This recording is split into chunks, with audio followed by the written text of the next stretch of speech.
Now, can I take your attention, please, and ask you to prepare yourselves for a wonderful occasion. So it's my great privilege to be able to introduce you to Mallika Sarabhai. And obviously, first of all, she comes with there's a wonderful wave that comes before her. So you know already about her in that sense. And if I were to start listing her skills, her talents, I would still be talking by the time this lecture gets over, and she wouldn't have had a chance to tell you anything. So I'm not going to do that. But what I'm going to actually do is to tell you that what is most important is that you too are skilling and learning and developing talents. And what matters is not the catalogue of skills and talents, it's what you do with it. And so what Mallika here today is going to demonstrate is how, through wonderful application, passion, commitment, she has developed talents and skills and then put them to amazing use. So what she'll be sharing with you is that capacity to take a skill and then develop it and share it with the world around. And there is a world out there to be engaged with that is a remarkable place. It's a world that is where we've come from, and then as we go back into the world, it's a world that is going to invite us to make changes and make a difference. So welcome again to Mallika Ben. Thank you very much.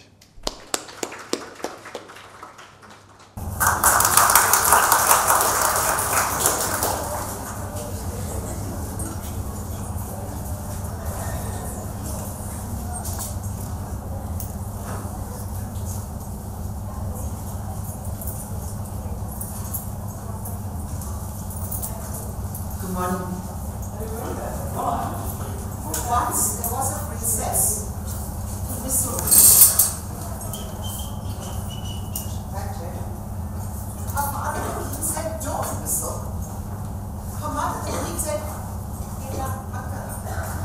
but the princess went on whistling. The years went by, and the princess grew up into a beautiful young woman.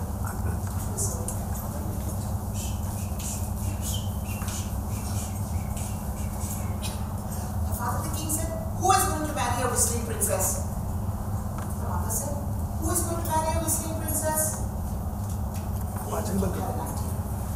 He said, "I am going to announce a sweater.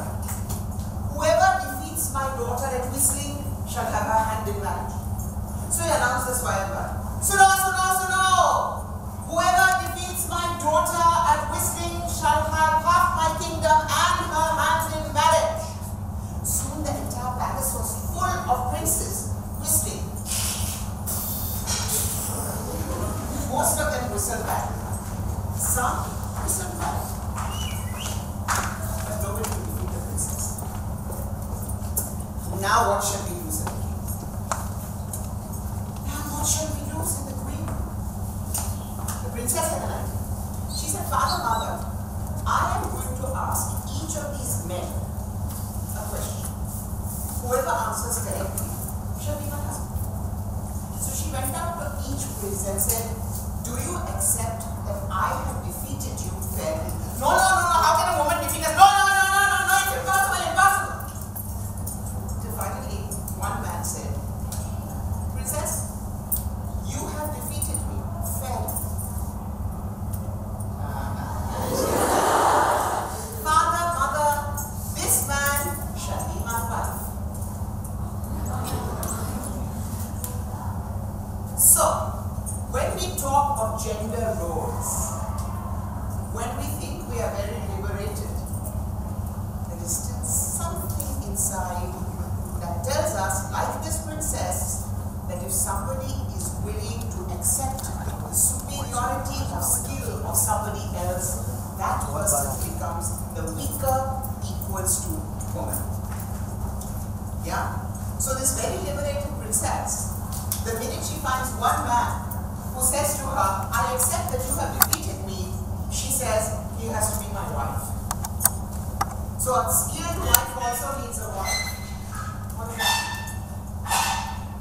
I have spent 35 years in seeing how the arts can change the world. We live in a world where we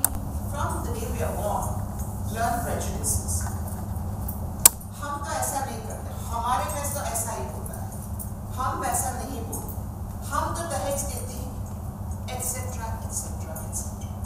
We are not aware of most of these. So if I were to actually confront you and say, do you think women and men should be equal? You probably all say yes.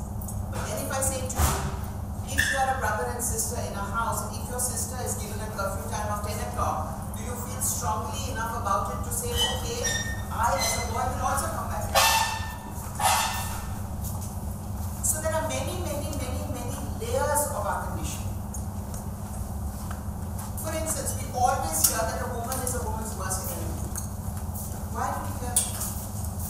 Because like the British did so successfully, patriarchy has seen that you divide women so that they find protection. This famous Saas Bahu, do we learn it when we genuinely do that?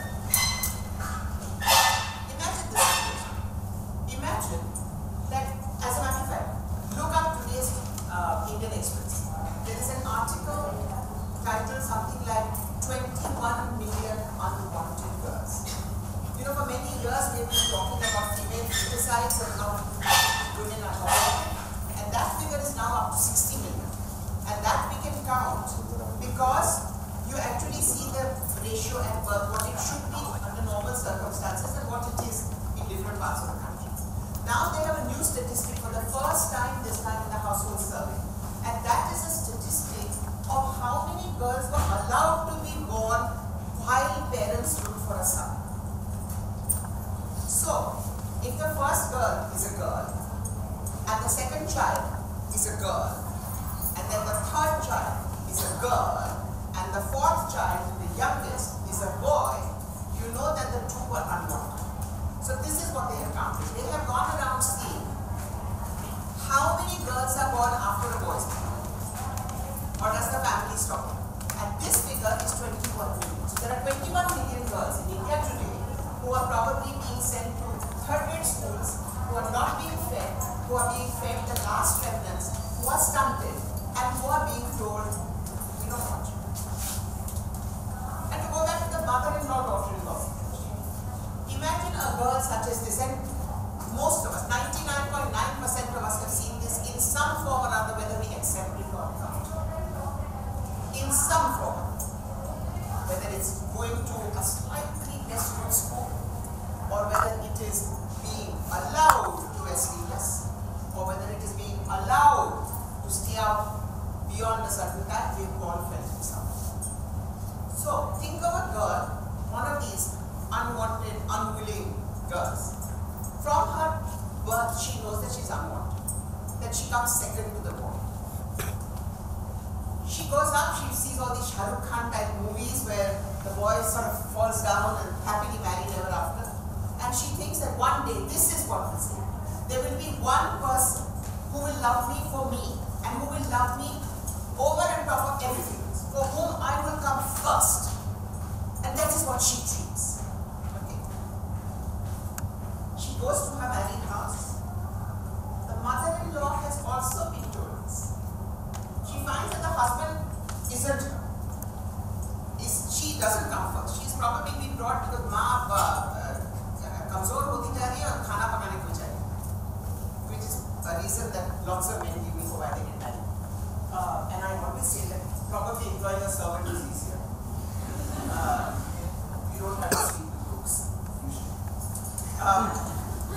So she says, अच्छा, तो मेरा जब बच्चा हो, बेटी होगी वो तो पराया धन है, वो तो चली जाएगी. But if I have a son, this son will come first. This son will be the one person who loves me the most. So the son arrives. The son grows up. Daughter-in-law comes. And what is the mother's instinct? The mother's instinct is, this is my property, I will not let you take it. You understand how it goes on? So that wife now feels unloved by her husband.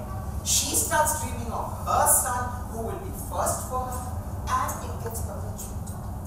What society and patriarchy doesn't tell us, and what we usually do not have the time to think about, is that love is not a cake that you cut up. So if somebody eats one chunk of the love doesn't shrink. But this is not convenient for patriarchs. So how does one change these attitudes? Not only about gender, but about everything. How does one stop people spitting everywhere? How does one stop men from whistling at women?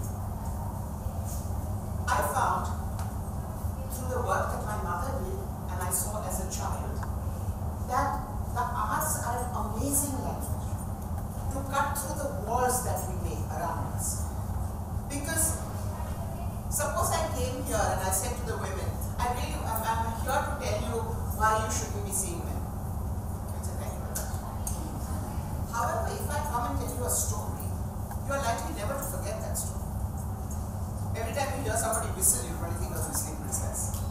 Or every time you whistle at somebody, you think of whistling princess. And you think of the. So what I have been doing is using the arts, all sorts of arts, whether it's live, whether it's television, whether it's film, whether it's classical, whether it's folk, whether it's a mixture of various things, whether it's creating new work, new kind of genres. We at Darpana have been using the arts to talk of social change. And what I want to share with you today is the kind of work we do. Now somebody has to come to this, we work on various fields. On the one hand, we work at the grassroots level. What does this mean at the grassroots? It means that, for instance, suppose the government of Jharkhand says to me that there are 400 villages and the birth rates are very high. We have tried for 10 years to convince the women and men to take family planning. It's not working, you do something. So we would go into Jharkhand, we would take folk artists from there, we would train them in the subject, which is family planning, and to become activists. So we take their arts and retrain them to be able to use it for something completely different. And then for them to go back to their own villages in their own local language, using some of what everybody knows from their folk culture, so that if there's a song, then everybody starts singing it. But the lyrics are different. So then they stop being interesting. So we would do something that's familiar, something that's new, and talk about these issues. And then for the audience to say, "नहीं वो character थी ना, उसको doctor के पास जाना पड़ता," is easier than for a woman to say, "मुझे डर लगता है डॉक्टर के पास." It's always easier to look at a character and say, "That character should have done this character could have done this," and so on. So I'm first going to show you some of our grassroots work. Do we need to share these slides? No. You can insert these. You don't need to shoot them. You can insert the video.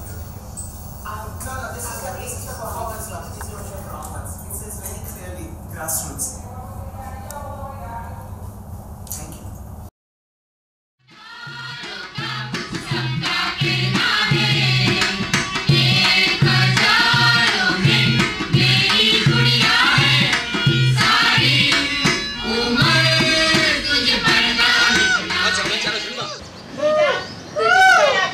બાપ શું છે બા બેટા પેલા ભુવાએ કહ્યું છે ને દીકરો છે દીકરો તો કેના ખવડાવીશ તું જોજે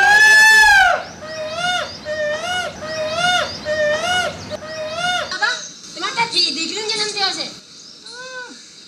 લક્ષ્મી કહેવાય જલેબી બાટો જલેબી અરે શું જલેબી બાટે આ તો પથરો આવ્યો પથરો પણ લાઈને આ પથરાનું મોઢું તો જોવા દે સ્ટોપ અને પ્રેક્ષક ખુશીને ન્યાય અપાવવા જાય છે દિનેશભાઈ રાઠોડ તમે ક્યાંથી ચાલુ કરવા માંગો છો હું અહીંથી ચાલુ કરવા માંગુ છું કે જે દીકરીનો જન્મ થાય તો માતાને આમ ના કહેવાય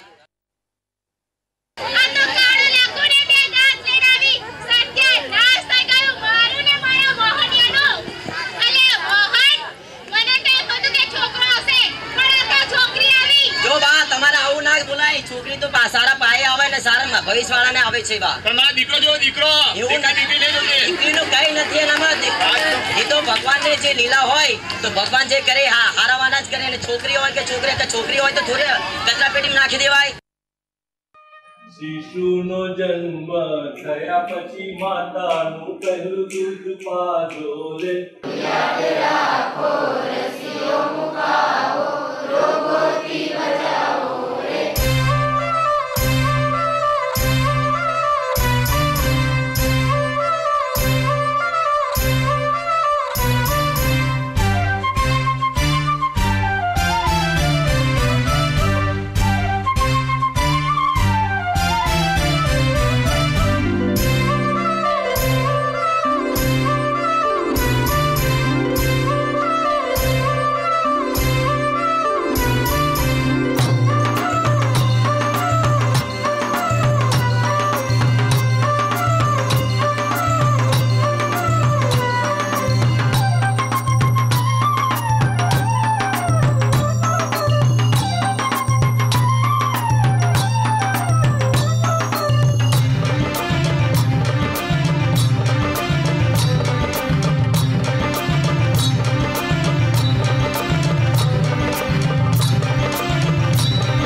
भारत के 5 सबसे प्रदूषित शहरों में से एक का खिताब मिलने के बाद आज अहमदाबाद को 2025 में एक नया कीर्तिमान स्थापित किया है। भारत के सबसे ध्वनि प्रदूषित शहर का। So this is work where we either, as I said, take folk performers and retrain them, or in some of those UNICEF projects, there are people who volunteer from villages saying, I am interested, I have no skills, but I am interested in changing this village. And we call them peer groups. And they come out of their village for the first time, we keep them in Darpana, we train them. So a lot of the women who are going like this are people who have never been outside their village. The group doesn't know each other. But we train them and then they go back into their village and they become the change makers.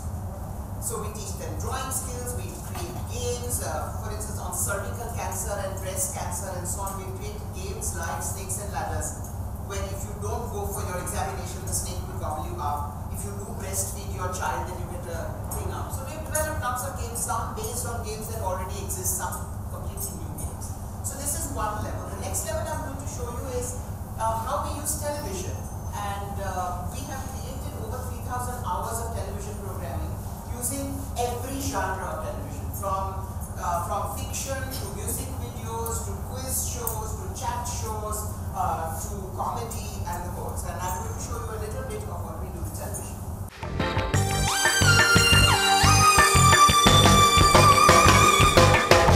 एक ही माँ के बच्चे हैं, जन्मे हैं एक ही घर में, एक ही दूध है अन्न, एक ही समान है पढ़ने में, फिर भी भाई को ज्यादा मुझको कम रे, ऐसा क्यों करते हो।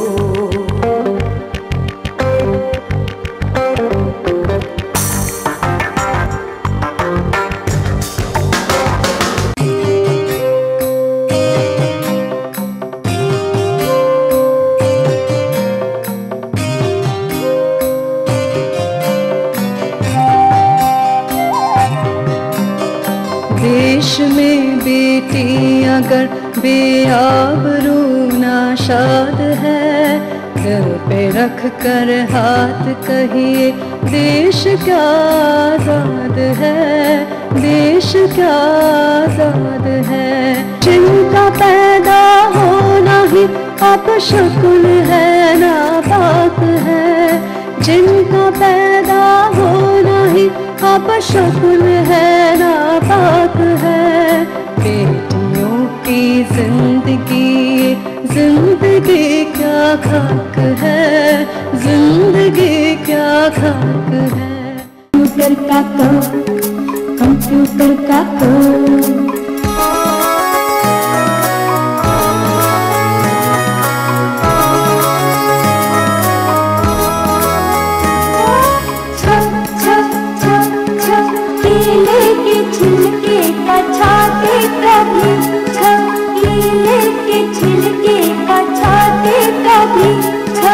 होना चाहिए।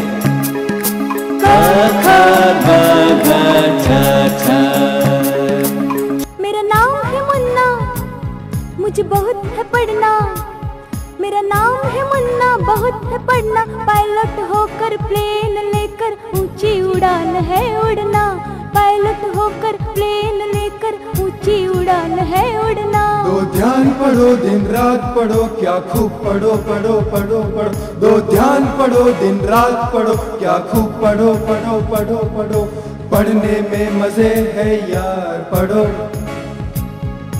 पढ़ने में मजे है यार पढ़ो।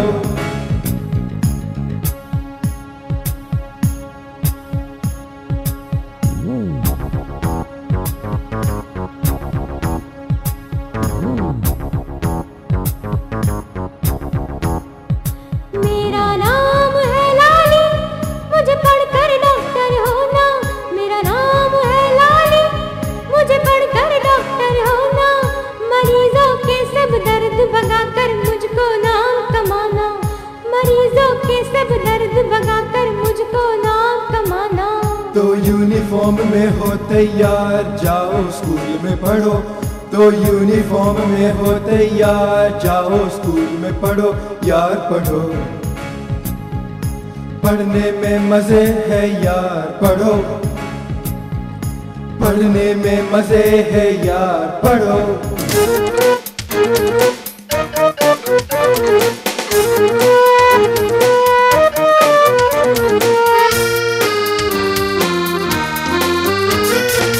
बेटी हो पैदा तो खुशियाँ मनाए, बेटी हो पैदा तो खुशियाँ मनाए, बिटिया खिल जाए तो बड़ा मजा आए, बिटिया खिल जाए तो बड़ा मजा आए, मिलजुल कर नई एक दुनिया बनाए, मिलजुल कर नई एक दुनिया बनाए, दुनिया सर पे उठाए तो बड़ा मजा आए, बड़ा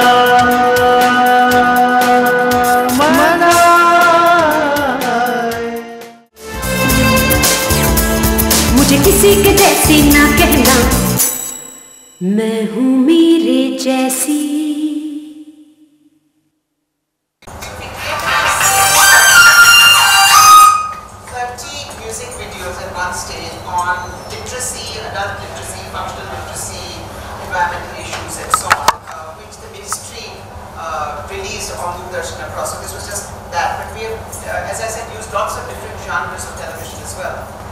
The next level is actually when we go out.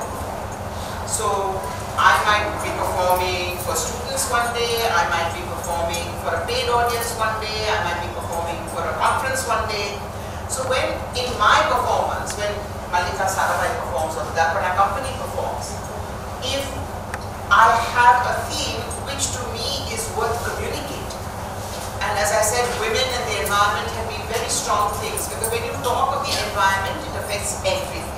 It affects health, it affects the way we live, it affects the way we breathe, it affects what we eat. Similarly, when you talk of women's issues, you are talking of women in health, you are talking of women in family, you are talking of women in work, you are talking of, the whole gamut. So when I say I work in women, it means I basically work on everything that needs to be fixed. So I'm now going to show you, so the sophistication levels and the immediacy of audiences differs. So if we are going to go in a village and beat a drum and gather together 300 people, that's the first grassroots level work you saw. In this you are going into people's homes, so it's family viewing. Television becomes family viewing, it becomes intimate. In lower class, lower economic class household, maybe 10 families gather together to watch on television. But it's very immediate, so you can immediately discuss it with your neighbor and say, did you see this yesterday or not? Did you see that? And what do you think about it? Shall we try? So it's that kind of immediacy.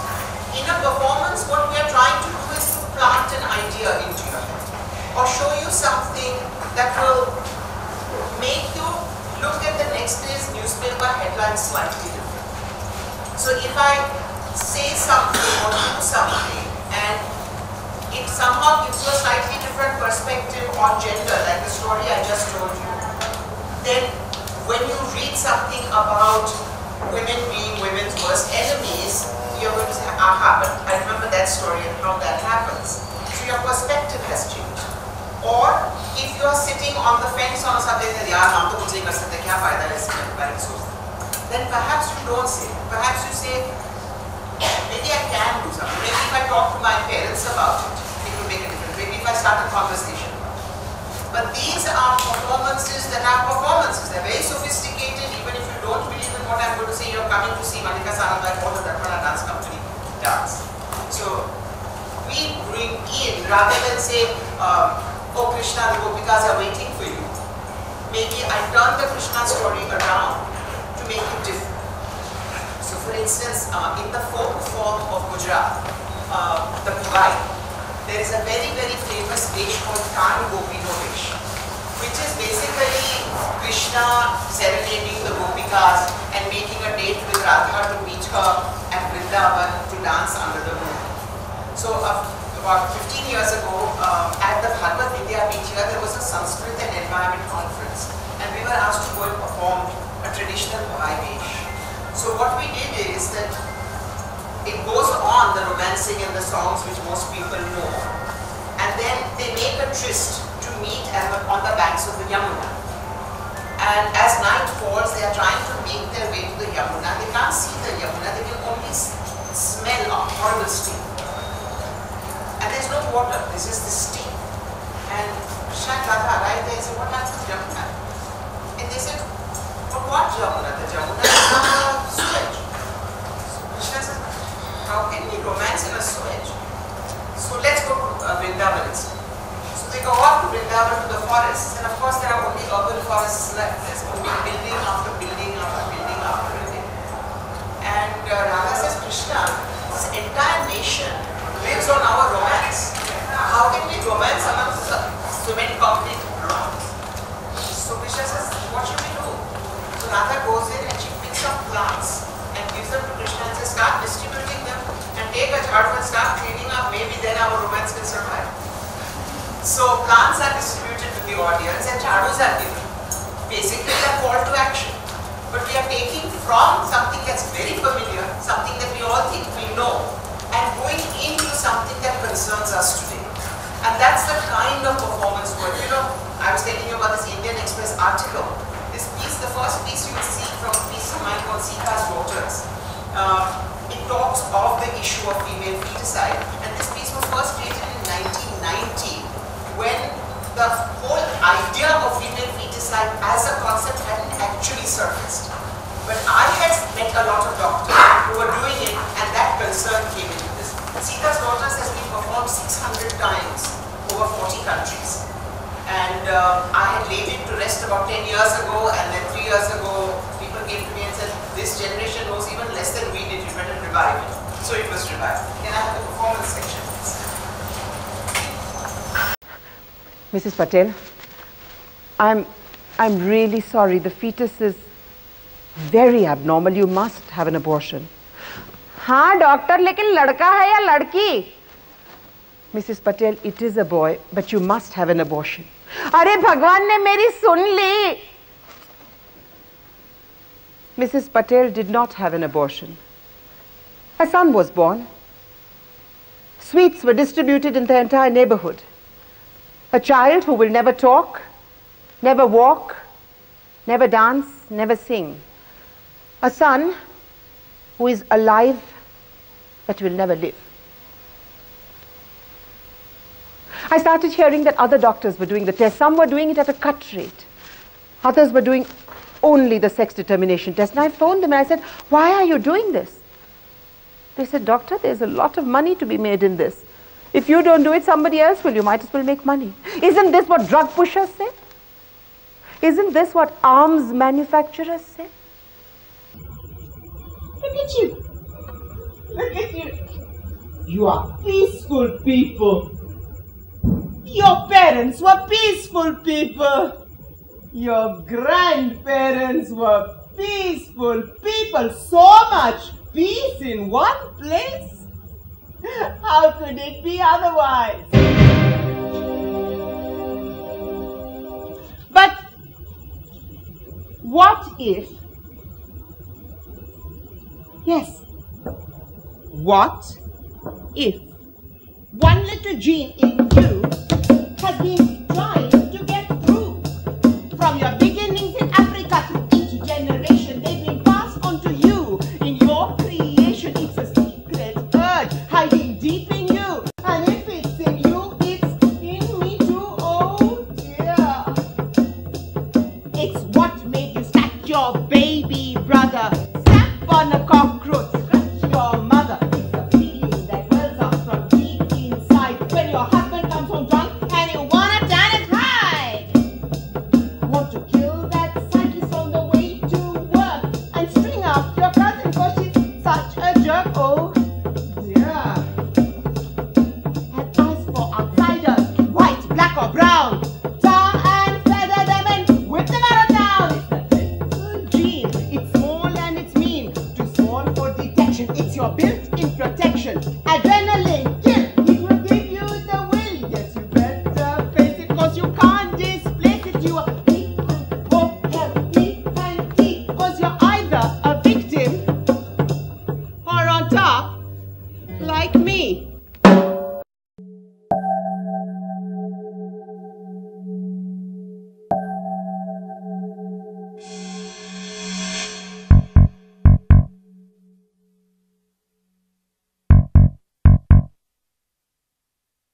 I suppose I could tell you the story of my life. But what exactly would you do with it? Advice is not much better. Be yourself, I could say, but who are you? Residue. A word inside their mouths. You struggle to speak. Slave to your need to talk. Your eyes are misbehaving again. Teach them not to stray. My world is not a museum piece. It is fortunately too common for that. My angers, my desires, they're all petty, all very casual and complete.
Goodbye, Abraham Lincoln.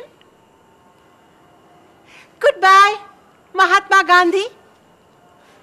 Goodbye, Martin Luther King.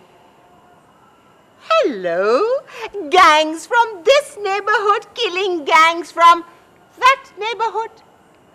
Hello, governments of rich countries selling arms to governments of poor countries who can't even afford to give them food.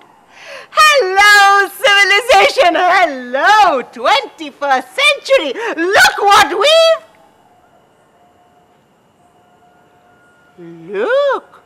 what they've done. So hard to give, so hard to take. These words of love, these words of hate. So hard to give, so hard to take. These words of love, these words of hate. Words can free her. Words can keep her in a place. Words can free her. Words can keep her in a place. It's not the color of her heart, it's the color of her face. It's not the whisper of her dreams, it's the roar of her race. It's not the color of her heart, it's the color of her face. It's not the whisper of her dreams, it's the roar of her race. It's not the color of her heart, it's the color of her face. It's not the whisper of her dreams, it's the roar of her race. It's not the color of her heart, it's not the color of her heart, it's not the color of her heart. When my children were in their teenage years, about 10 years ago, talking to their friends, all from educated families, with parents working, I was very distressed that their worldview and the real big questions in their minds were about whether to buy Nike shoes or Adidas, or whether to wear this brand or that. And I thought that, you know, in India we keep talking of the youth dividend. That, you know, we are so lucky we have a young population, we will change the world. But if they are going to obsess on which brand to buy, then there's something very wrong. How can they lead a country that is in a kind of discipline?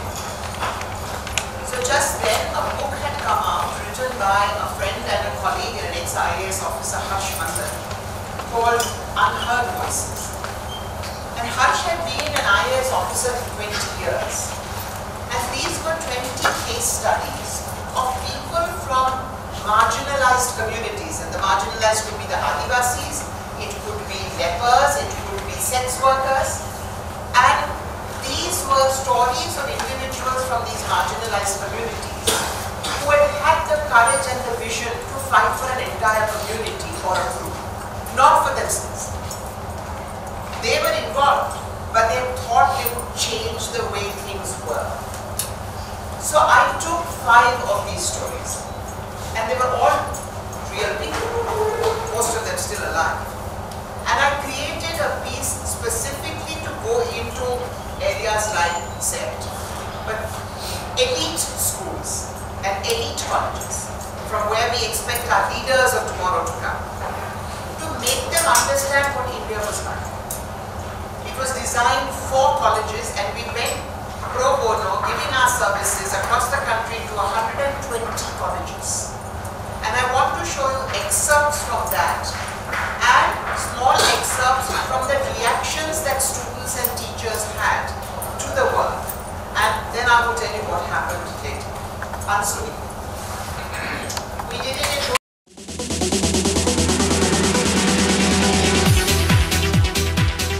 in India 2007, the Sensex zooming skywards. New millionaires and a surging middle class. Multiplexes and newer shopping malls. New airlines and never an available seat. Showy parties highlighted on page 3s and poured over by millions of wannabes. Gucci shoes at $1.5 lakh and a burgeoning luxury goods market. India 2007. 360 million people living on less than 45 rupees a day. 46% of children under 5 malnourished. 80% of women suffering anemia. 49% of all children married when they are still children. 800,000 people, 95% of them women and girls, carrying excreta, human excreta, as a profession. India 2007, a country in need of a conscience, a country in need of change, of new directions, of newer solutions to real problems. A country in need of listening to the unheard voices of her people. और एक दिन क्या हुआ, मेरे बाप के साथ मैं बेंगलोर आया और उनको टोपी देके भाग निकला। गली गली में घूमता रहा, भटकता रहा, भूखा था, प्यासा था और इतना थक गया था कि मैं यहीं पे आके बैठ गया। फिर मैंने इन सबको देखा, ये लोग एकदम बिंदास गप्पे मारते थे, ताश पत्ते खेलते थे, खाते थे, पीते थे और ये लोग अपनी मस्ती में मस्त थे। जीते हैं हम शान से, रहते हैं हम आन से, अरे राजा है हम, राजा हिंदुस्तान के। मिशन में जुड़ने से पहले मैं इन बच्चों के लिए कुछ करना चाहता हूँ, लेकिन मेरे सीनियर्स ने मुझे बताया कि मैं स्कूल के बच्चों के लिए काम करूँ, पर मैं फुटपाथ पर रहने वाले इन बच्चों के लिए ही काम करना चाहता हूँ। मैंने उनसे मिलना शुरू किया, उनसे बातें करना शुरू किया, उनके साथ खेलना शुरू किया। Almost always there is that distrust in the beginning, because the image of society is there, why people at all should be interested, and especially now with the consumerism, most people feel that if someone wants to do good, there must be some ulterior motive. अब मैं यहाँ बेंगलोर में बिजली के सामानों की मरम्मत करने की दुकान खोलना चाहता हूँ। मैंने किराए की जगह भी देख ली है। अब मैं फुटपाथ पर रहने वाले लड़कों को काम सिखाऊंगा और उन्हें नौकरी भी दूंगा, ताकि वे एक बेहतर जिंदगी जी सके मेरी तरह। 100 सवाल करके तोड़ा दिल, 100 सवाल करके तोड़ा दिल। क्या यह सच है कि तुम अपने परिवार के साथ चंदेरी में रहती थी? तुमने कहा कि तुम तालाब में लाशों के बीच छिपी थी, इसका कोई गवाह है? तुमने अपने गांव के मुखिया को दोषी ठहराया है, तुम्हें कैसे पता कि वह वहाँ था? तुमने कहा कि तुम सब अपने दादा के घर में छिपे थे, क्या यह सही है? तुम्हारे अनुसार कितने लोग मारे गए? इसका और कोई गवाह नहीं है सिवाय तुम्हारे। तुम बढ़ा चढ़ाकर झूठ बोलती हो। झूठी, झूठी, झूठी, झूठी, झूठी, झूठी, झूठ नहीं बोलती, मैं बयान नहीं बदलूंगी।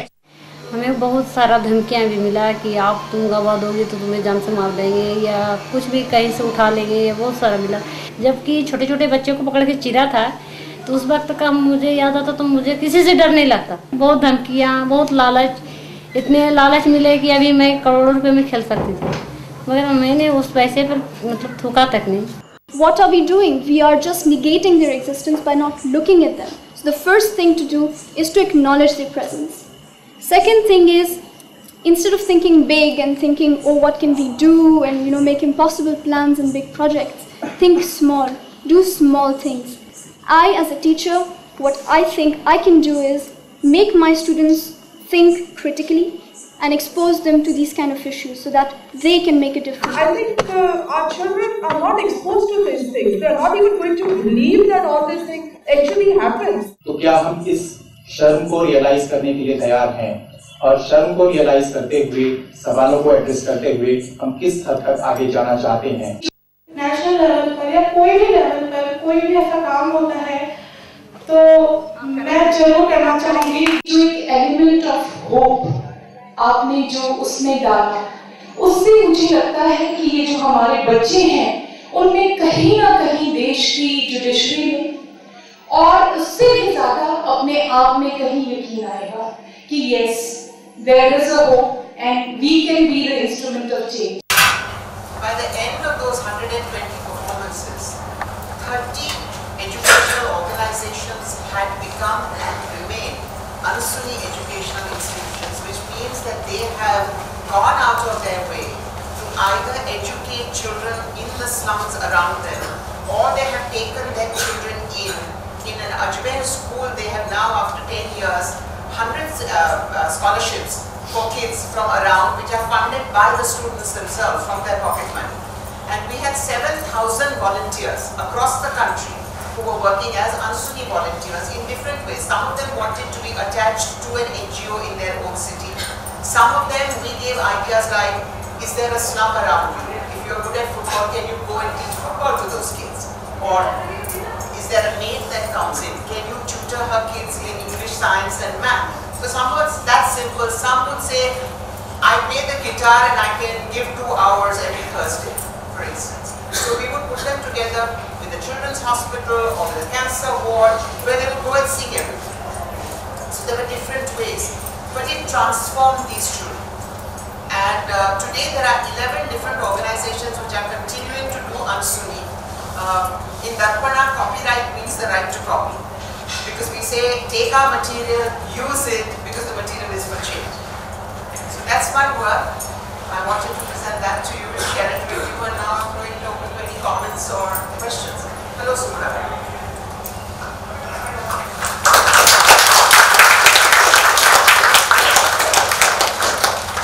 Just to obviously rise to this wonderful challenge. So, Mallika has made the wonderful commitment of her life and is sharing it.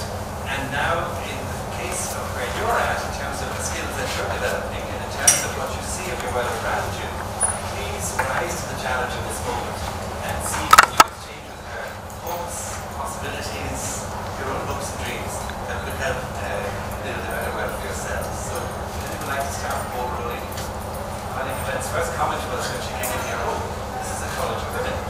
Indeed, there are a lot of women here, but there are also a lot of men. So, indeed, Mallika being the wonderful woman she is, I can, on behalf of the men, say that we also have a role to play. So, so I'm appealing to our male brothers to maybe also start the ball rolling. So, men and women among you, is there anything anyone would like to start the ball rolling with? Just generate some little exchange. I suppose what I can comment on is that from the grand scale of what she's talking about, she's also talking about the tiniest little gesture that becomes a beginning. So the fact that any of you have a particular skill, the fact that you have something that you feel strong and passionate about, that's an opportunity in you and then that can be shared. So I think it's an extraordinary demonstration of what she is about, going beyond herself. So the fact that she has the skills, it's what she's done with these. So indeed, challenging yourself, you say, okay, well, this is what I possibly can do. Now, can I begin a little bit further to push my boundary?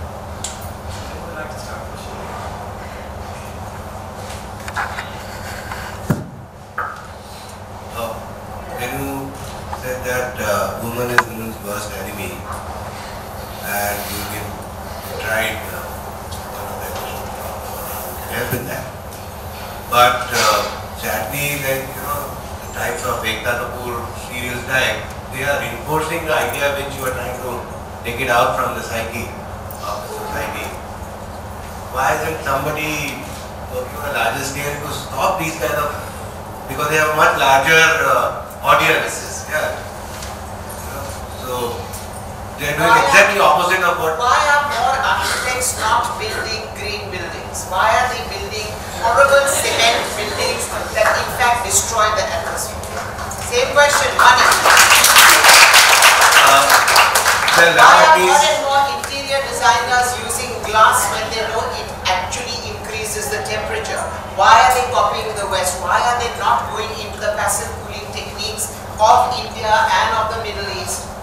Money. Simple question, simple answer.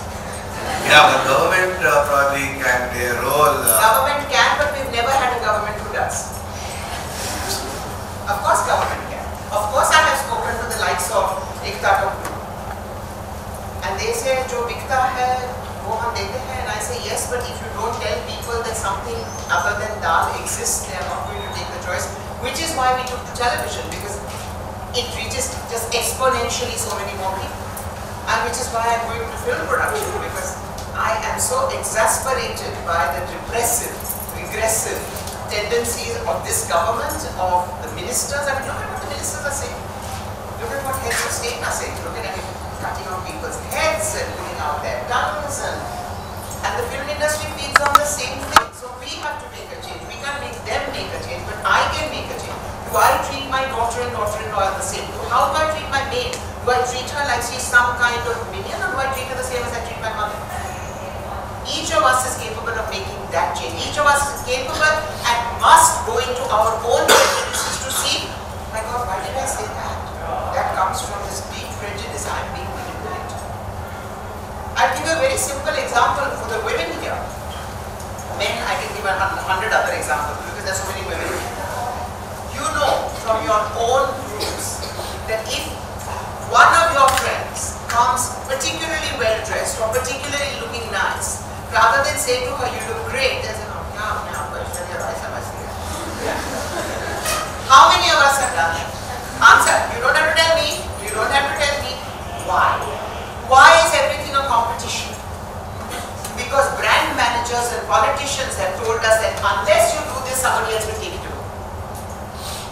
My beauty or my intelligence doesn't depend on everybody else's stupidity. It depends on me. My fitness depends on me, not on whether I send you to the gym. How well I do depends on me. And why should I want to be like you? I want to be the best of what is possible in me. So when a brand manager tells you unless you wear an X watch, you are unsuccessful, that's what we take in. When a politician said, agar ye nahi hoga to ye log aapke upar chadai kar denge, that's what we take in. We are complete idiots and being manipulated and we don't even realize. So what I'm saying to you is think, you are thinking beings.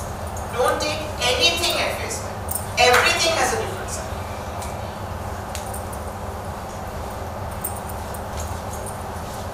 Bringing it back to yourselves, government exists, but you also, in essence, are the government. So what is it about what you have that can make a difference? And how can you find that one person, irrespective of party lines, irrespective of everything else, who is committed to making a difference in the society and not committed to filling her or his pockets for the next 7 generations? Find that person, vote. Find that person amongst your student council. You have elections here. You have elections here. So find the person who will actually make a difference, not the person who buys you the most, whatever they buy you. How do you make it? How do you make a democratic household? Is it your father who takes all the decisions? Why? I'm not saying be confrontational. I'm saying is open it up as a discussion. We don't discuss, therefore it never occurs to us that there is a different way of thinking. And this binary that our society is doing, you're either this or you're this. No. Just because I like pizza doesn't mean I have to eat chapatis. I can like everything in between. What are these binaries? You're either pro-India or you're anti-India. If you ask a question, you go to Pakistan. What kind of idiotic thinking is this? You are in an institution of higher learning. Do Do you even ask yourself this? That what kind of a rhetoric is this? The greatest thing about Hinduism is that I can pick up this water bottle and say, this is my god or goddess, and nobody can question it. That is the greatest thing about Hinduism. That whatever you believe, even if you disbelieve, that is a belief.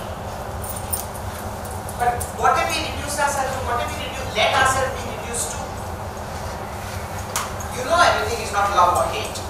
In your own life you know that. So why do we allow ourselves to be reduced to one identity? I have 50 identities.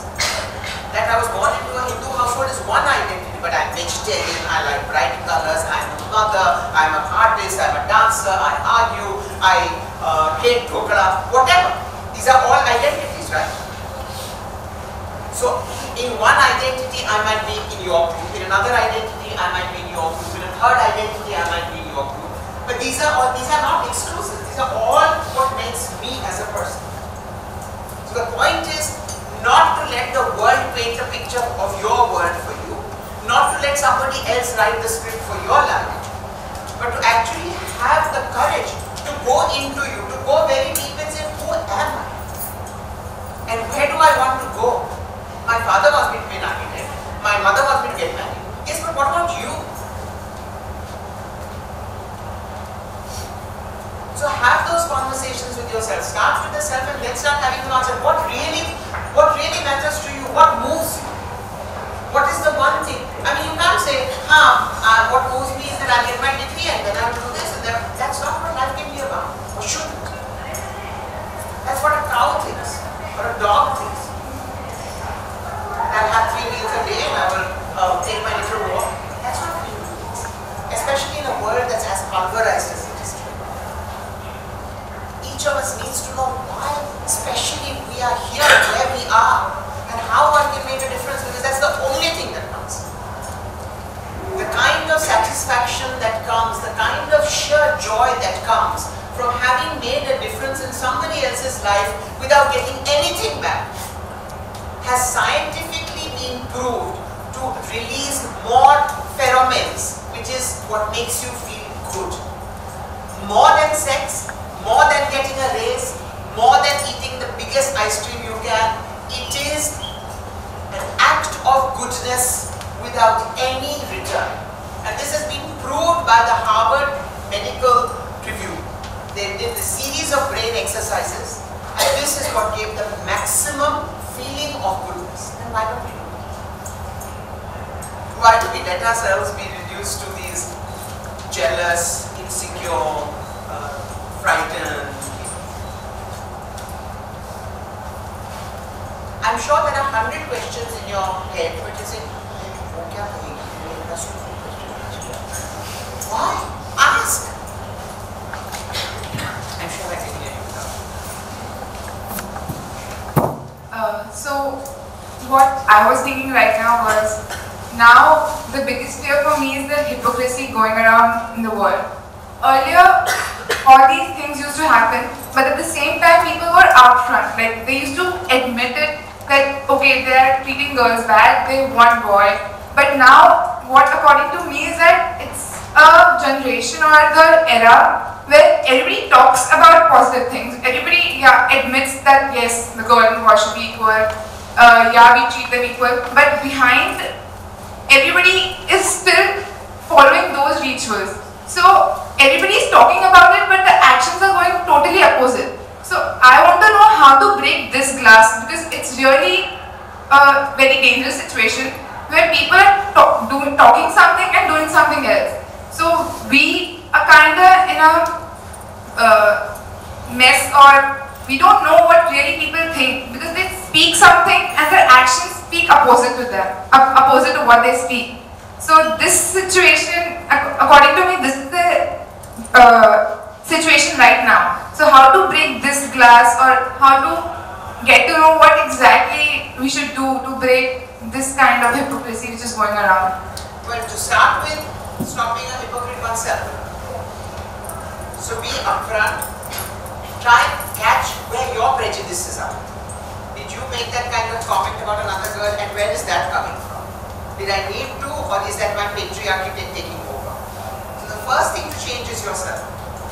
Then start having conversations with the people closest to you and try and see whether they feel the same. If they don't, why don't they? Do they see it around them? Do your own actions match what you say? It's a constant, because we are being bombarded in such a heavy manner from everything to the contrary. I mean, this whole Padmavati debate, on the one hand, somebody like me and I'm sure several people here feel that this kind of threat and thing is ridiculous. It has no place in a creative world. So you are against the Karni Sena in what the Karni Sena is doing to threaten people. etc. On the other hand, the awkwardness is that you are defending a piece of work which glorifies sati. So here is the bind, because the film itself is glorifying crap. It's glorifying something that will take women back 500 years. But you have to defend that person's right to say that crap. This is the bind, this is society. So you have to tread a very tough, but the point is you have to ask yourself constantly why you are responding this way. You have to learn to become the external observer in seeing how you are perpetuating this very mythology or this very world that you hate. Because you are, all of us. And the point is to catch yourself doing it and to change. That in itself is an exhausting task, but it's a very worthwhile one.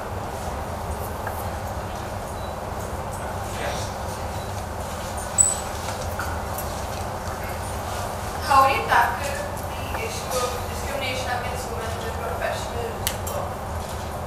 You know, that's very interesting. India has some of the most forward-thinking laws. So for instance, we have had abortion legal since 1935. When in America they're still burning down clinics which create abortion. In America they've still not been able to pass the Equal Rights Amendment, which says that a woman and a man doing the same job need to be paid the same. In India we do have it, but women are still not paid the same. The point is there has to be a woman in that profession who will take them to court. Then they will win. I'll give you my example. I was splitting up with my husband when I was pregnant with my second child. And when she was born, I was traveling immediately and I needed a passport. And the passport form said father's name. And I crossed it out and I said mother's name, and it was returned to me. I took them to court. I had to go all the way to the Supreme Court, but I won. So that today in the form it says parents. Unfortunately in India you need to fight it. If you do fight it, the law is in your favor. So if for instance the head of ICICI Bank, who is a woman, takes the governing council of her bank to court because her predecessor, who was a man was being paid more, then she would win. But more of us, I mean, the law courts are a horrible mess, they take 10 years, whatever. But still that possibility exists, which doesn't in most countries. So we need to be active. Men get equally, as I said, you know, if a brother and sister are being given different curfew hours, then brother does, if he feels strongly about it, should say, I will follow the same curfew hours. So men are actually as important in this fight if they believe in equality, which they should, because without equality we are using so many productive hours and years in this country that, you know, it brings the whole country down.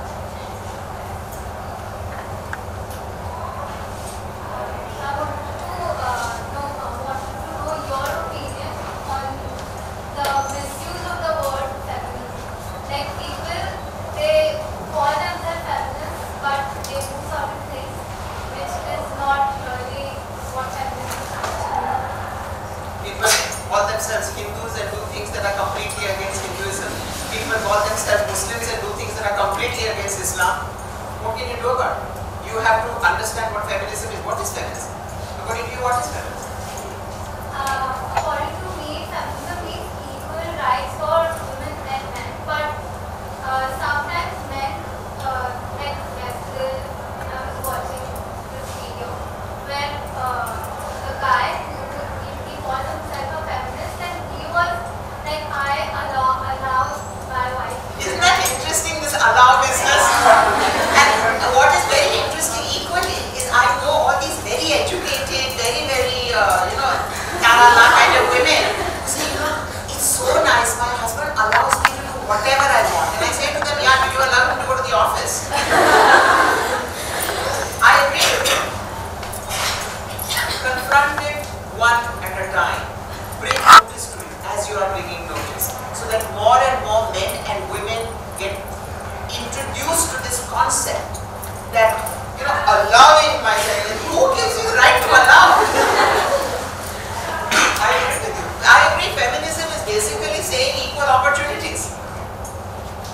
Don't treat us by what is between our legs.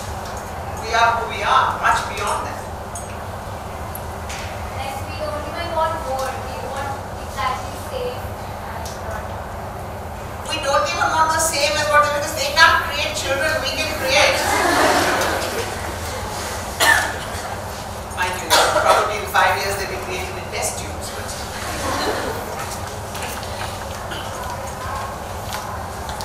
oh,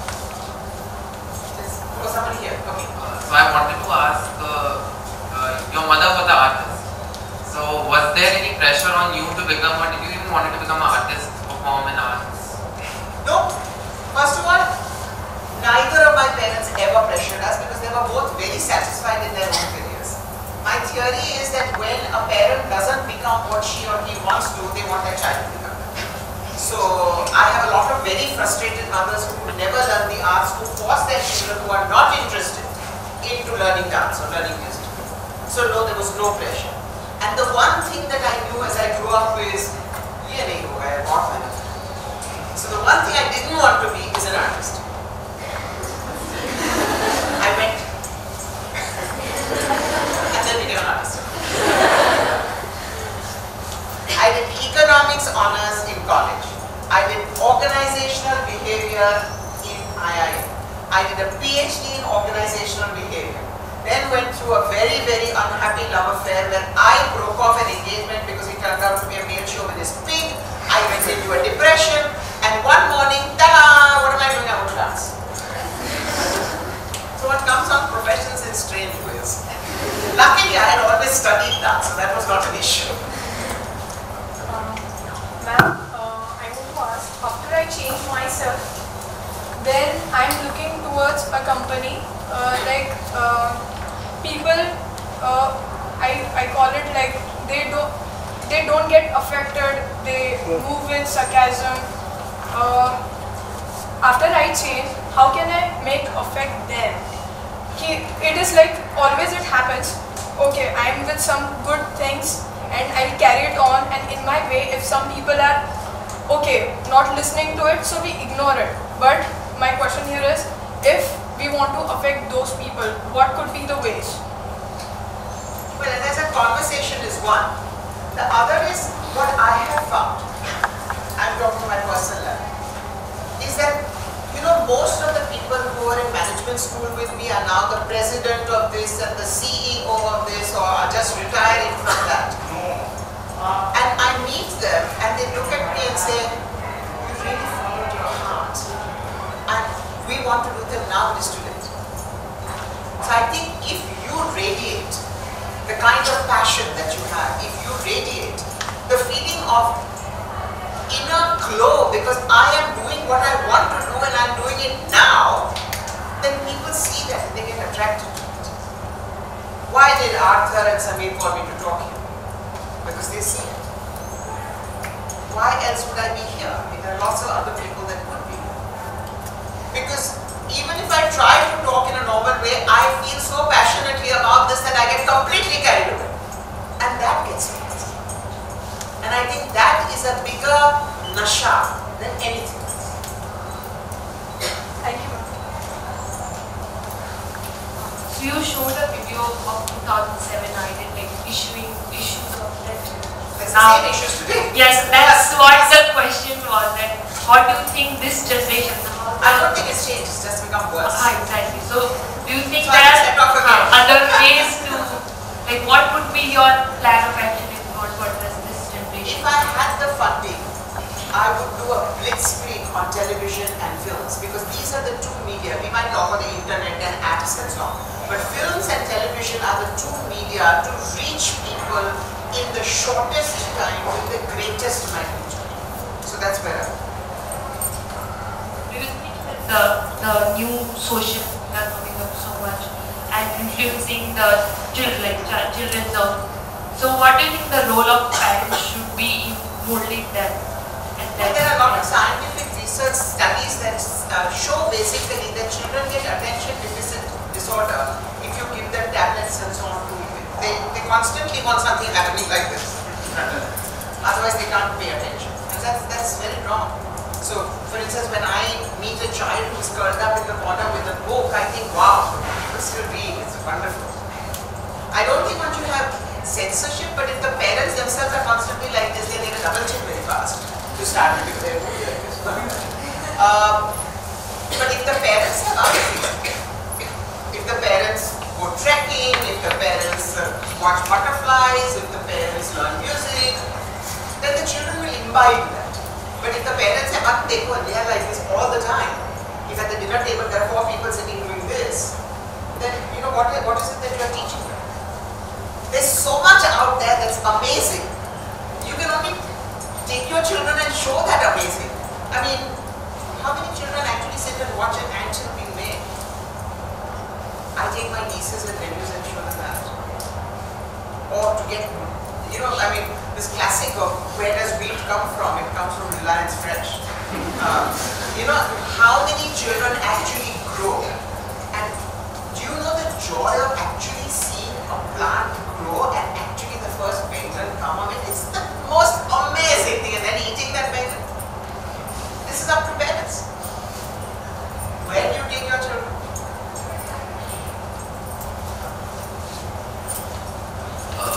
So the worst part of being a social activist is that some people don't understand you and they keep on criticizing you, even as a woman.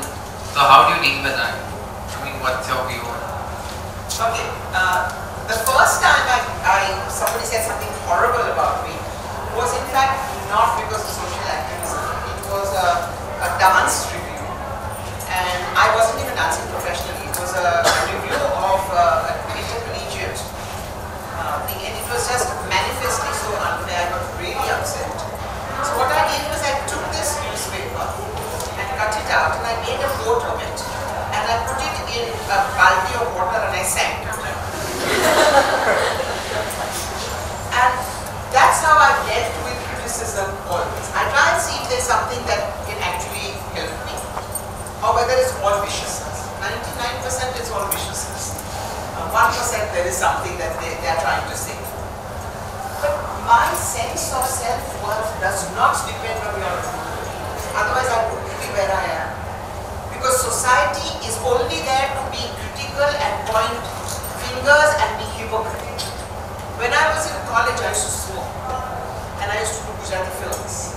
And one of the reviewers said that she isn't, उनको इतनी भी शर्म नहीं है कि पर्दे के पीछे स्मोक करे, सबके सामने स्मोक करती है. So what are you saying? To be a hypocrite? Don't be honest about it. Really? They are saying that I have to do what I do,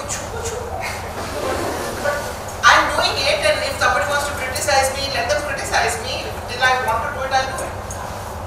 So the point is, it's the same thing I was saying earlier. Are you playing your script, or are you playing your life by the script of others? 99% of us play the other person's script. So listen to criticism and then sink it. I still metaphorically sink it.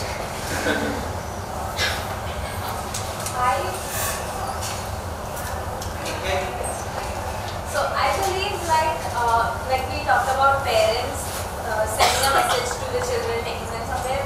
At this point of time, I feel like as children, it is our responsibility to make them aware about the life around them, because they are so engrossed in doing things for us, working for us, making a better life for us, that I believe they have, stopped living their own life. I think it's a great idea.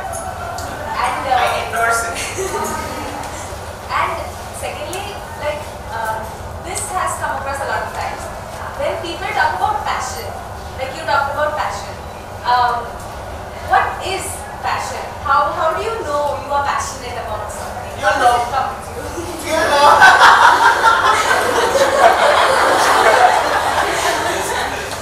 This is the living demonstration of passion. But indeed, I may do this as well. What are you except living embodiments of passion? You have it in you to be Mallika. That's your challenge. That is why we're here this morning, is to understand that she, in her own way, has made choices and has used the tools and equipment that she was given. You too have tools and equipment that can become yourselves of detail that you have to match. So there's passion. Perhaps as interior designers, you can find a passion in using craft, in giving a livelihood to the 140 million people who live by craft. Instead of using nylon drapes, perhaps you want to use cane. Instead of using polyester bed covers, perhaps you want hand-done bed covers, and you don't want to go for the Chinese counterparts that are cheaper. You can make such a huge difference. As interior designers, as architects, you can make incredible difference. I mean, look at what Ritu Kumar has done. Look at what Fab India has done. Look at what so many people do. My mother used to be chairperson of Burjari in the 70s when Burjari became the brand. There was no Fab India, there was nothing else. Everybody was wearing Burjari. So I remember the time. Everybody, because it was hand done, it was inexpensive, there were beautiful clothes, there were clothes for the young. Today, 50 years later, I go back to Kutch and there is a generation that still says, Mallika Sarabhai, she really valued her. 50 years later. That's the kind of difference all of you can make. If one of you decides that you're only going to work with Ajrak and you're going to see all the different ways that in the interior Ajrak can be used, you will be giving a life to Ajrak. If one of you say, I will only use the weaves of Nagaland and I will coordinate the colors of the house to reflect the weaves of Nagaland, that's the kind. Or you can just say, I'm going to copy something that is done in Hong Kong because that's what my client is. To educate the client is your duty. To be able to be sensitive to what is Indian, what gives livelihoods, what is good to nature. Handlooms and handicrafts are good to nature because they do not use, in most cases, power, in most cases alizarin dyes, in most cases extra water. We live on an earth that all of us get affected. Can encourage something that is kind to the earth, all the better. So you have a huge role to play. So you started doing movies at a young age. And your first movie was on incest. So at the age of 15, I think you did your first movie. So about incest, yeah. So how, starting from a young age till now, how, your early time has changed you as a person. I mean, how, the movies that you've done, I mean, about very small issues and things that people don't even address. So what's your take on it? I must have been an activist in my head before I was an activist in actual life. Because my first 3 movies, the first one was about incest. The second one was about a young girl in a household of a very famous lawyer, seeing how much he violated her mother and asking the mother, why don't you walk out? And the mother saying, because of the 3 of you. And her taking a stand at the age of 48 that she wants to become a mother one day but doesn't want to get married. I'm talking of 40 years ago, so you can imagine even today it's a taboo subject. And the third film called Mutti Mar Chawal was about a young girl in a Bandra slum whose father's leg gets cut off in an industrial accident and they are starving. And she realizes that all people want from her is her body. And she goes into prostitution, saying that the day somebody else starts earning a living, I will stop. And my body is not more important than the starvation of my brother and sister. And the day her brother gets a job, she kills herself. So these were my first 3 subjects at the age of 15, 16 and 17. So you can imagine. So yes, I walked out of Hindi movies. After doing these 3, none of which got released, 2 of which got awards for me. Friends of mine said, you must do a commercial movie, you can't just walk out. So I did a commercial movie with Sunilda called Himalayan Sarabhai. I was in IIM and used to go and shoot in the holidays. And when the distributors saw it, they said, Dutt Sahab, aapko unki dadaji jaise lagte ho. So Dutt Sahab was the star and I was the newcomer, so my whole role got cut. So I got really pissed off because you could blink and I would not be there in the film. So then the same producer said to me, we are doing this film with Amitabh Bachchan and Vinod Khanna called Hera Fairy and we want to cast you against Vinod Khanna. So I said, these his friends again said, against my better judgment, his friends said, you can't walk out of movies without trying a proper movie, a proper commercial. So I said, okay. And on the first day, we were shooting in an unfinished house somewhere in Bandra, on the terrace, and we were doing a song sequence. You know the story. So we were doing this song sequence, and and this dance director, sitting on a chair, went on saying cut, repeat, cut, repeat. So after about 6 of these cut, repeats, I went up to him and I said, I'm getting it perfectly. So what is your issue? So he said, "Arey yaar, chhati ka dance karo." So I picked up the chair, broke it on his head, and left the industry. End the subject. Then went into Gujarati. That's a whole other story. So even at 19, I was breaking heads over people who wanted to move my tits.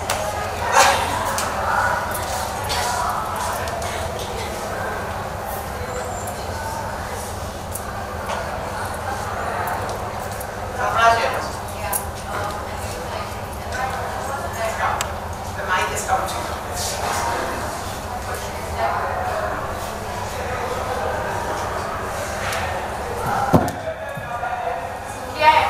On with the festival, and I've heard it with the festival, and I felt like that there was one guy who was looking for a girl who is alone so that he can miss them. So I want to ask, why it's safe? Why it's safe only when you are with another boy? If you are alone, then why are you safe? If nobody is watching you and that girl is alone, then you can do anything with it. Like, what feeds them for that? And even if I want to learn something, then why can I go alone? And what should I do to strengthen myself even when I go alone? Learn how to keep men in the walls.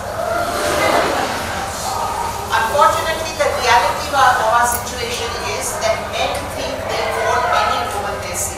This is the reality. Why? Well, we hope that in the smart city project, all the areas that are badly lit will be properly lit, so that at least physical areas where there are danger signs or there are empty roads can be made better. But we are going to have to change it.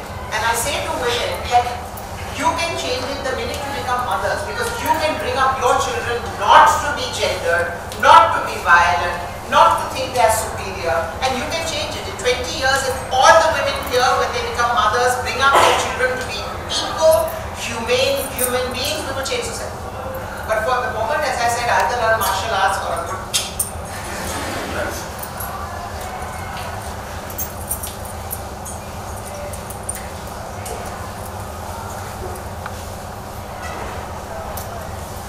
Why do people keep switching the mic off? Just don't fiddle with knobs. When we talk of freedom and equal rights at the students' level, then I think the message that our generation, that this generation is getting, that if we see drinking and smoking is bad for health, and when parents say that don't do that, then students say that this is my life, I am writing the script of my life. So I think the message is getting wrong to their head that freedom and getting equal rights is not doing something bad to themselves only. So how do we stop that? Every generation goes through this. Every generation thinks that if a parent has banned something, then my freedom lies in breaking that ban. And then we fall flat on our face and realize why. I think as parents, we should, my mother is terribly liberal and brought us up very much without any kind of gender bias or, you are this or you're that. But when I was 13 and 14, she would not allow me to go out alone with a boy to a movie, or to a movie or out to a restaurant. And I would argue with this because I would say, you trust me, you have brought me up, you trust me. So why do you say no? You know that if I had to do something dirty, I would do it anyway. So she would say that, Mallika, I trust you completely. But society will make something else out of it. And I don't want you at the age of 18 telling me, Amma, you didn't warn me that people would call me a slut because I was seen with so-and-so at a restaurant. And that is why I trust you completely. And that is why I want you to go out in a group. Because you will be given a name that you are not. And you you may or may not be able to fight it. The problem with most parents is they say it like a fatwa without actually explaining it. And that's where again you have to have conversations with your parents. Is it something that they believe in? And if so, why? I had a very interesting conversation. I do a lot of this gender work with young people, and I had a question from a young man. And he said to me, you know, I have a girlfriend. We get on very well. She wears clothes that are sometimes considered sexy or indecent. I don't have an issue with it. I see the way men look at her. And I don't know whether to bring this to her notice or not. I want to go and punch those men. But the fact is that society has labeled somebody who wears spaghetti straps as A, B, C, D, E, and F. Oh, she drinks, therefore she must smoke, therefore she must be screwing around. You know, kind of dabba. And this, I didn't know what to say to this man. I said, have you discussed it exactly like this with your girlfriend? Say to her, just put it on the table, say, you know, it's not me, it's these people. If you are okay with that look, I'm fine with it. But I just want you to be aware of it. I want you to be aware that by what you wear, because of the way society is, there are assumptions that will be made about you. And as long as I am aware that those assumptions will be made and I couldn't care less, that's fine. So what my mother was trying to say to me is, these assumptions will be made.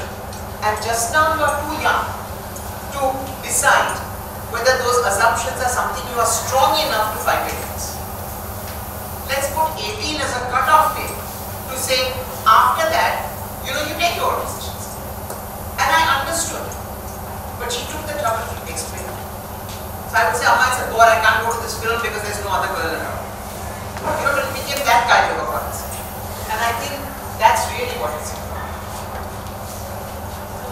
We keep talking about having equal working timings and wearing whatever we want. And like you said, in the next 20 years, maybe that change will come in the society and they accept it. But for the time being, are we supposed to like endure being called slut or whatever? Because my family, my friends might not have a problem with me wearing whatever I want. So my mother does not have a problem with me going out in the night and then coming back by 12 or whatever, whichever time I decide I want to. But to others, it might not be the same. So my society, my apartment that I live in, might think that the girl has been spoiled because the father is not live here or whatever. Spoiled. Boys are never spoiled. Girls are spoiled. And fruit. You think that they're spoiled. Listen, there are so many battles that we need to fight that I think each of us needs to decide which one to take on and which one to say, okay, I could be fighting that and it's wrong, but that's not a panga I'm taking on just.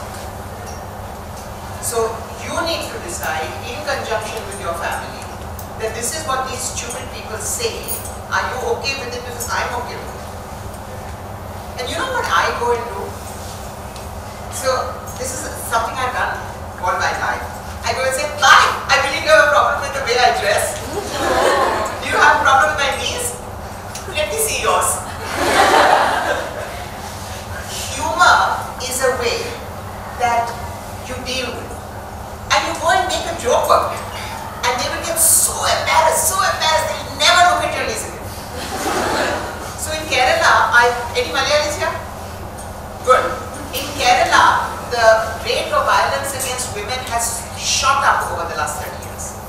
And they say, oh, usual men think, oh, but she's showing her elbow, therefore I raped her. So I say to Kerala men, you go around with your mundus here, and every girl got. And the answer is no. So how come? So deal with it with humor. आज हमारा phone कर दिया तुमने?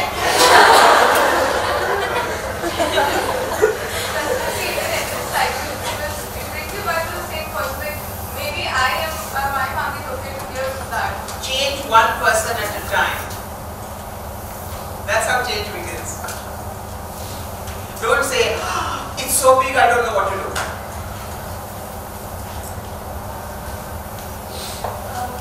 I would like to say that you said follow your heart, do whatever you want. Heart and conscience and values, all of that together?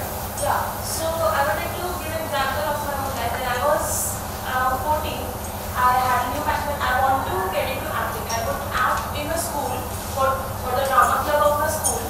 And then one day, my sir, he is in the shadow group, he was like, I want you to act in my group outside the school for the Bharat Bhavan. I asked my parents that can I do it? They told me not to. I should focus on my studies. And I was really angry at that time, but when I grew up, I dropped the idea. Then I knew that they were just afraid that I would not give time to my studies and I would not achieve what I wanted to achieve. I wanted to become an architect at that time. So it's not always about the stereotypes, what they want me to be, but they want to shape me according to what I said that I want to be. So, I'll give you a direct example from my life. My first film offer came when I was 15. I was in the second year of college, and it came. And the reactions from the news and the press that I had signed a film were exactly the same as my mother had faced 50 years earlier when she went into dance, when dance was considered prostitution. The Devadasis and the British had banned it and so on. So when Amma went into dance in the 30s, it was considered like going into the Devadasi culture. And the responses to me is, you're sending her into prostitution, film industry is a den of prostitution and so on. My parents sort of laughed, and the only deal was that I wouldn't quit school or college. Because they felt very strongly that if then I didn't like films, I wouldn't have anything to fall back upon. And that was a deal I made. I said, I have no intention of giving up college or school. I will do films only in my holidays. So that's what I did for the next 5 years. Yeah, but then many of the parents still they're afraid that they don't want their children to face the hardship that they are facing right now. They want their children to live a comfortable life, and then they have to be. Yeah, but you know what is comfortable? You know, parents make you feel that they have done everything for you. We've given up our lives. Itna suffer kiya. They wanted you now. You didn't say that please do all this for me. They either couldn't control their sexual desire or they wanted a child, one or the other. But in any case, it was their decision that you are on this way. So then to make you feel is ridiculous. They wanted to do it, they were pushing it. Their idea of hardship might not be your idea of hardship. Your idea of hardship might be that you are stuck in a profession in which you don't want to be. That it might be paying you very well, but that's not what you want to be doing. That's an even bigger hardship, isn't it? So the definition of hardship is also different. I often say that, you know, as teenagers and as just at the age you are, we have a certain parameter of what we want.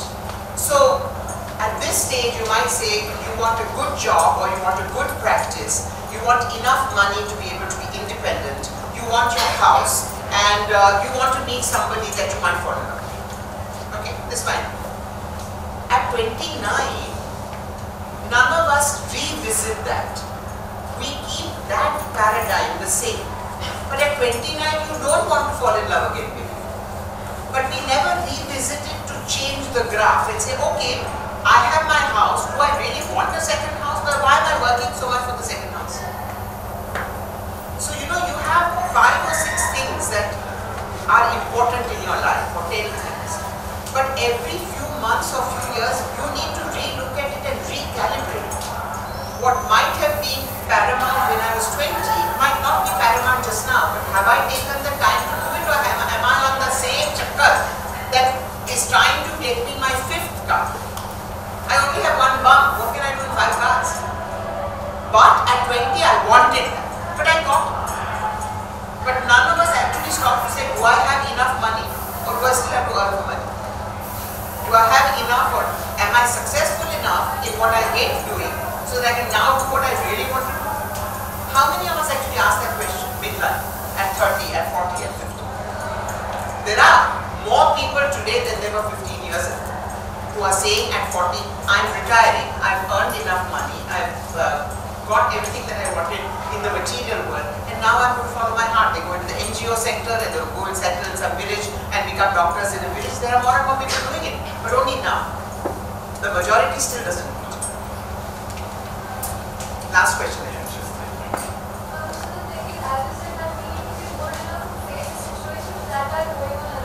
Family will say that don't do this, don't do that, because they are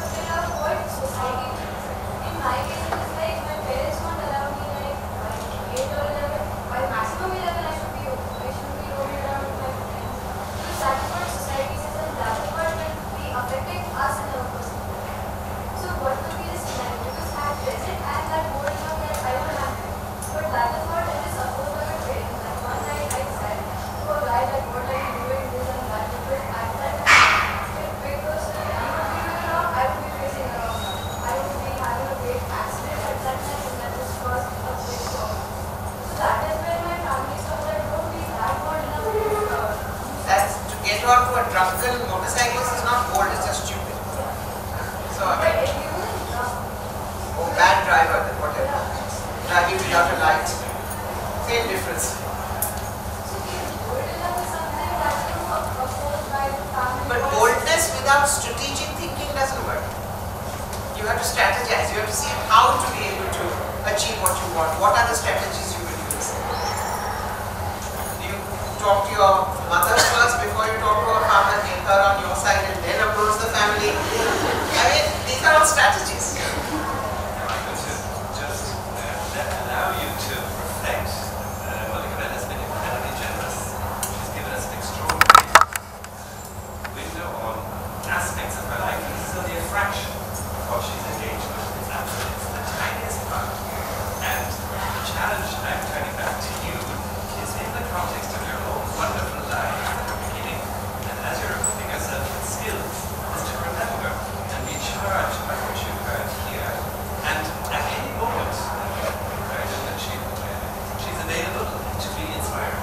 So she is a constant source of inspiration. So anything that people think about that are... And my email ID is mallika@darpana.com. You can email it. I will always respond. So on that wonderful, generous note, I'm going to thank her on your behalf and ask you to